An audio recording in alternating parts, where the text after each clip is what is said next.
लालच की दुनिया। एक दिन गांव की एक बहू सफाई कर रही थी। मुंह में सुपारी थी। पीक आया तो उसने गलती से यज्ञ वेदी में थूक दिया। उसे आश्चर्य तब हुआ जब उसका थूक स्वर्ण में बदल गया।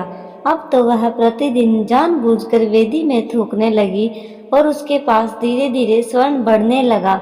महिलाओं में बात तेजी से फैलती है, इसलिए कई और महिलाएं भी अपने अपने घर में बनी यज्ञ वेदी में थूक थूक कर सोना उत्पादन करने लगी।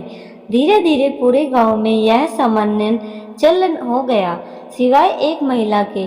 उस महिला को भी अनेक दूसरी महिलाओं ने उकसाया, समझाया, अरे तू क्यों नहीं थूकती? जी बात यह है कि मैं अपने पति की अनुमति बिना यह कार्य हरगिज नहीं करूंगी और जहां तक मुझे ज्ञात है वह अनुमति नहीं देंगे। किंतु ग्रामीण महिलाओं ने ऐसा वातावरण बनाया कि आखिर उसने एक रात डरते डरते अपने पति को पूछ ही लिया, खबरदार, जो ऐसा किया तो यज्ञ वेदी क्या थूकने की चीज है? पति की गरजदार चेतावनी के आगे बेबस वह महिला चुप हो गई। पर जैसा वातावरण था और जो चर्चाएं होती थी, उनसे वह साध्वी स्त्री बहुत व्यवस्थित रहने लगी। खासकर उसके सूने गले का लक्ष्य कर अन्य स्त्रियां अपने नए नए कंठहार दिखाती तो वह अंत दर्द होने में घुलने लगती। पति की व्यवस्था और स्त्रियों के औलाने उसे धर्म संकट में डाल देते।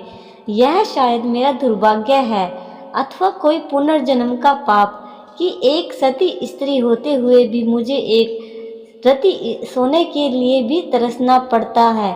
शायद यह मेरे पति का कोई गलत निर्णय है। ओह, इस धर्माचरण ने मुझे दिया ही क्या है? इस नियम के पालन से दिल कष्ट पाता रहे, उसका पालन क्यों करूं?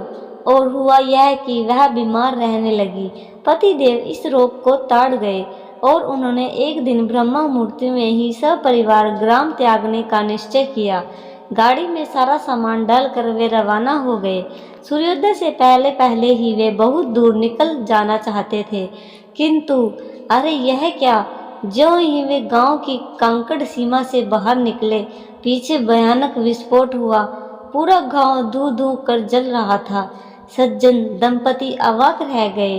अब वह उस स्त्री को अपने पति का महत्व समझ आ गया। वास्तव में इतने दिन गांव बचा रहा तो केवल इस कारण कि उसका परिवार गांव की परिधि में था।